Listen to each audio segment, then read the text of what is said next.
leaders in communities off the coast of Virginia are not debating whether climate change is real. The area of Virginia known as Hampton Roads has already been experiencing some of the worst conditions on the East Coast attributed to climate change, as rising sea levels contribute to worsening flooding and struggling infrastructure. Residents experience frequent nuisance flooding that covers roads, including in some cases the only way in and out of military bases.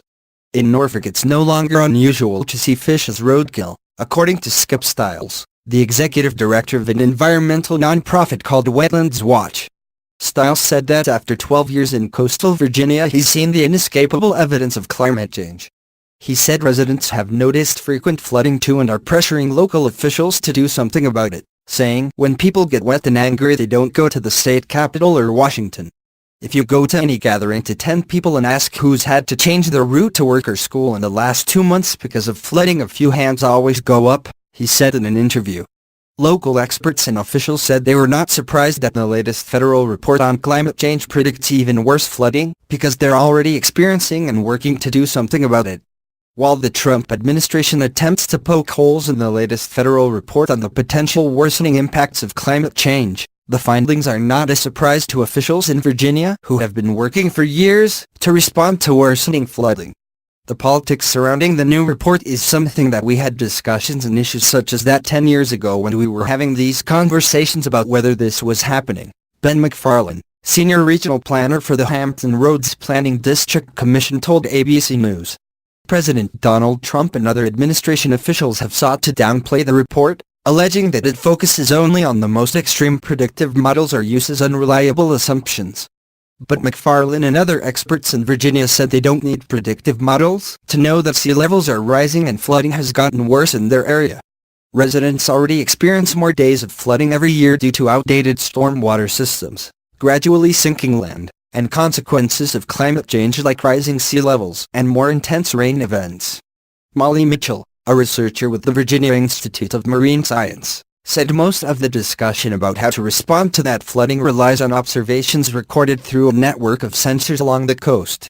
Sea level has come up more than a foot since we started reporting this at the beginning of the century about in the 1930s, and it's predicted to come up about 1.5 to 2 feet by 2050, she told ABC News, adding that sea level rise is expected to rise much faster in the future.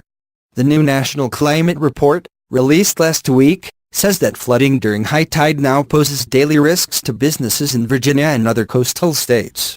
In the Hampton Roads area, which includes Norfolk and Virginia Beach, flooding can hamper access to some of the largest naval bases in the country.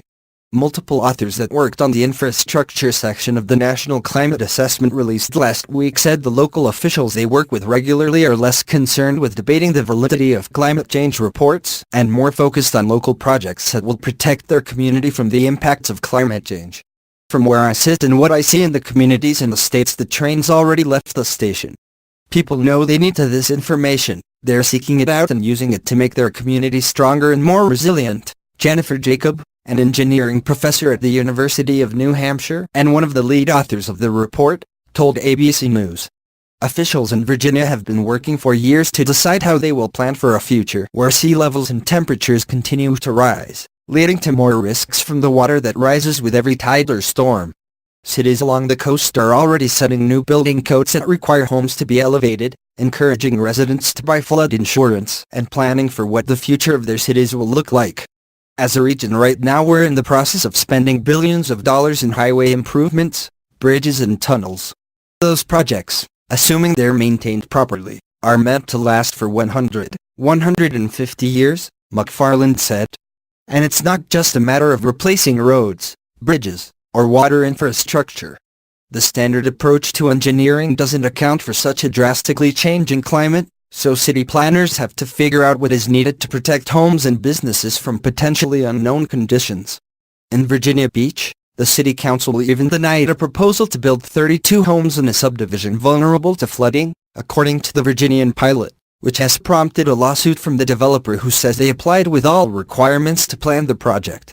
Stiles said that even as local governments work to dig themselves out of the status quo as the climate changes, federal policies that allow infrastructure projects to go forward without considering climate impacts are just digging the hole deeper. Every federal policy is still aligned with the 1950s, he said. Want to build a highway with federal funding along the coast? You don't need to look at future flooding, here's your money. Another obstacle for communities who want to make their cities more resilient to climate change is cost. Officials say they can't afford billions of dollars of work without more national resources and funding. Right now there's not sufficient local funding to do all of the improvements that are identified or are foreseen to deal with sea level rise. Where that additional funding comes from, we think that federal resources are necessary, we think that we are a worthwhile expenditure on the federal side, he told ABC News. The new Congress could play a role as it decides how to appropriate money in the next federal budget. The Hampton Roads area could benefit from a program to improve infrastructure around military installations that was created in a bill passed earlier this year, but Congress would have to assign money specifically for that program which, so far, it hasn't done. Jacobs said the impact of climate change on roads and other infrastructure is being handled at the local level, but a national issue, and the federal government needs to focus on helping all those communities handle rising sea levels, not just cities. If you sit in Charleston or Hampton Roads, Virginia, you know there's a problem. However, most of those communities are trying to handle the problem on their own. This is a national issue. The I-95 corridor has huge economic value from a federal level, Jacobs said. The process rarely moves along smoothly. I think that Congress members, senators, they all want to take care of their states and their communities. And if they're hearing from their constituents that they've got a problem, that's certainly a pathway that resonates with them. The new federal climate report discussed the impact of climate change on infrastructure, which President Donald Trump has touted as a priority under his administration. The report said that our country's transportation systems are at risk from more flooding, wildfires, and extreme weather, and that our energy infrastructure may not be able to keep up with increased demand for electricity during extreme heat.